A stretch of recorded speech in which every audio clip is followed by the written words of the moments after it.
இன்று சமூகம் அளிக்க முடியாது என அறிவித்ததை அடுத்து நாளை ஆஜராகுமாறு யோஷித் ராஜபக்சவுக்கு லஞ்ச ஒழிப்பு ஆணைக்குழு அறிவித்துள்ளது. இதேவேளை இந்த சம்பவம் தொடர்பில் அன்றைய கடற்படை தளபதியான அட்மிரல் ஆஃப் த ஃபிளீட் வசந்த கருணாகுடவும் இன்று லஞ்ச ஊழல் ஒழிப்பு ஆணைக்குழுவிற்கு அழைக்கப்பட்டிருந்தார். இருப்பினும் அழைப்பு தொடர்பான கடிதம் தமக்கு கிடைக்கவில்லை என அவர் கூறியுள்ளார். இதற்கமைய அடுத்த வாரம் லஞ்ச ஊழல் ஒழிப்பு ஆணைக்குழுவில் ஆஜராகுமாறு வசந்த கருணாகுடவுக்கு அறிவிக்கப்பட்டுள்ளது. யோஷித் மீது சுமத்தப்பட்டுள்ள குற்றச்சாட்டு என்ன?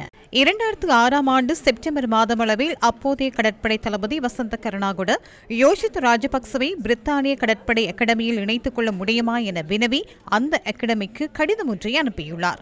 அதற்கு பதிலளிக்கும் வகையில் அந்த அகாடமி அதே ஆண்டு நவம்பர் மாதமளவில் குறித்த கோரிக்கையை நிறைவேற்ற முடியும் என அறிவித்துள்ளது. ஆனால் பிரித்தானிய கடற்படை அகாடமி அதற்காக முழுமையான நிதி உதவி வழங்கவில்லை எனவும் அதற்கான கட்டணத்தை செலுத்த வேண்டும் எனவும் அறிவித்துள்ளது. லஞ்ச ஊழல் ஒழிப்பு ஆணைக்குழு மேற்கொண்ட விசாரணைகளின்படி யோஷித் ராஜபக்ச கடற்படையில் இணையும் போது அவரது அடிப்படை தகமைகள் தொடர்பிலும் பிரச்சினை எழுந்துள்ளதாக தெரியவந்துள்ளது. யோஷித் ராஜபக்ச இணைந்த முறைப்படி கடற்படையில் கேடட் அதிகாரியாக இணைய விரும்பும் ஒருவர் உயர்தர பரீட்சையில் உயிரியல் அல்லது கணித பாடத்துறையில் சித்தி அடைந்திருக்க வேண்டும். ஆனால் யோஷித் ராஜபக்ச கலை பாடத்துறையிலேயே உயர்தரத்தை கற்றிருந்ததால் ஆரம்பத்தில் குறித்த பதவிக்காக பரிந்துரைக்கப்பட்ட தகைமைகளை திருத்தி மீண்டும் விளம்பரம் செய்து இவரை பதவியில் இணைத்துள்ளமை ஆணைக்குழுவின் விசாரணைகளில் தெரியவந்துள்ளது. இதற்கு மேலதிகமாக டிசம்பர் மாதத்தில் இவரை இணைத்துக் கொள்ளும் போது சாதாரண தகைமையிலும் ஒரு சிக்கல் எழுந்ததுடன் அதுவும் யோஷித் ராஜபக்சவின் தகைமைகளுக்கு பொருந்தும் வகையில் திருத்தப்பட்டுள்ளது.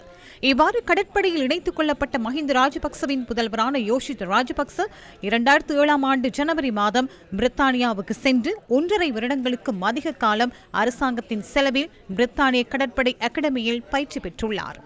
இன்று என்ன நடந்தது? தனக்கு எதிராக நிலுவையில் உள்ள வேறு ஒரு வழக்கு தொடர்பாக யோஷித்தவினால் தாக்கல் செய்யப்பட்ட மனு ஒன்று விசாரணைக்கு எடுத்துக் கொள்ளப்பட்டமையாலேயே இன்று லஞ்ச ஊழல் ஒழிப்பு ஆணைக்குழுவிற்கு வர முடியாது என யோஷித் ராஜபக்ச அறிவித்திருந்தார். சுமார் 73 மில்லியன் ரூபாய் பெறுமதியான சொத்துக்களை சட்டவிரோதமான முறையில் ஈட்டியமை தொடர்பில் நிதி தூய்தாக்கல் தடுப்பு சட்டத்தின் கீழ் இந்த வழக்கு அவருக்கு எதிராக தாக்கல் செய்யப்பட்டுள்ளது. இந்த சொத்து குவிப்பு செயல்முறைக்கு எதிராக தமக்கு எதிராக 3 குற்றச்சாட்டுகளுடன் உள்ள இந்த வழக்கில் சதி என்ற குற்றச்சாட்டை முன்னோக்கி கொண்டு செல்ல முடியாது என தீர்ப்பளிக்குமாறு யோஷித் ராஜபக்ச நீதிமன்றத்தை கோரியுள்ளார்.